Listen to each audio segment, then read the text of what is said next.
అధ్యక్ష రాజీనామాల గురించి మాట్లాడుతున్నారు. గత ప్రభుత్వం అంటే వైకాపా ప్రభుత్వ అధికారంలోకి వచ్చినప్పుడు ఆర్జీయూకే అంటే Rajiv Gandhi University of Knowledge and Science లో రామచంద్రరాజు గారు రిటర్న్ రాజీనామా చేశారు అధ్యక్ష. రాయలసీమ యూనివర్సిటీకి సంబంధించిన ఏవి ప్రసాదరావు గారు రాజీనామా చేశారు. కృష్ణదేవరాయల్ యూనివర్సిటీకి సంబంధించిన రెహమతుల్లా గారు కూడా రాజీనామా చేశారు. ద్రవిడియన్ యూనివర్సిటీకి సంబంధించిన సుధాకర్ ఎడ్ల గారు రాజీనామా చేశారు. వెంకటేశ్వర యూనివర్సిటీకి సంబంధించిన రాజేంద్ర ప్రసాద్ గారు కూడా గతంలో రాజీనామా చేశారు. July 21, 2019 YCP leader seek ouster of Dravidian university vice chancellor. మళ్ళీ ఏమంటే మళ్ళీ ఎల్లో మీడియా అంటారు అధ్యక్ష, ఇది న్యూట్రల్ ఇంగ్లీష్. చాలా ఆధారాలు నా దగ్గర ఉన్నాయి అధ్యక్ష. అందుకే మేము ప్రివిలేజ్ మోషన్ మీద పాస్ చేయాలనుకున్నాం. దయచేసి దాన్ని మీరు సీరియస్ గా తీసుకోవాలని మేము కోరుతున్నాం అధ్యక్ష. ఎందుకంటే బెదిరించాం, భయపడిచ్చాం అనే పదం వాడారు అధ్యక్ష.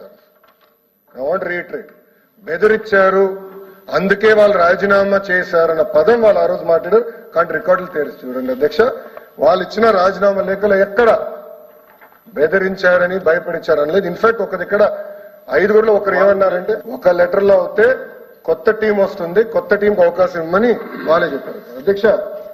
అసలు ప్రసాద్ రెడ్డి గారికి ఏ అర్హత మీరు ఇచ్చారండి? యూనివర్సిటీలో ఒక ముఖ్యమంత్రి గారు పుట్టినరోజు వేడుకలు జరిపిస్తారా? అలాంటి వాళ్ళకి మనం ఇస్తాం అధ్యక్ష. యూనివర్సిటీ వైస్ ఛాన్సలర్ రెండోది అధ్యక్ష కూర్చోనండి. Hello, I have right to talk. Please allow me to finish sir. మీరు మాట్లాడినప్పుడు నేను అబ్జెక్ట్ చేయలేదు సార్.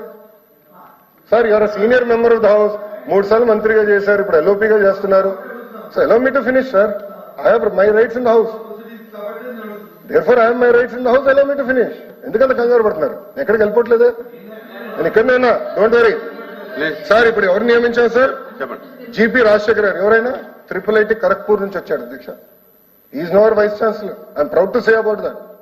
బయట ఎవరిని అడగండి అధ్యక్ష, ఎప్పుడు జరిగిన విధంగా ఈ రోజు మేము నియమించాం వైస్ ఛాన్సలర్స్. 500 మంది అప్లై చేశారు అధ్యక్ష. నెక్స్ట్ టైం నేను చెప్తున్నా, ఇంటర్నేషనల్ యూనివర్సిటీస్ నుంచి కూడా మన విశ్వవిద్యాలయాల కోసం అప్లై చేసే వాళ్ళు ఈ రోజు క్యూ కడుతున్నారు. అలాంటి పరిస్థితి తీసుకొస్తారు అధ్యక్ష.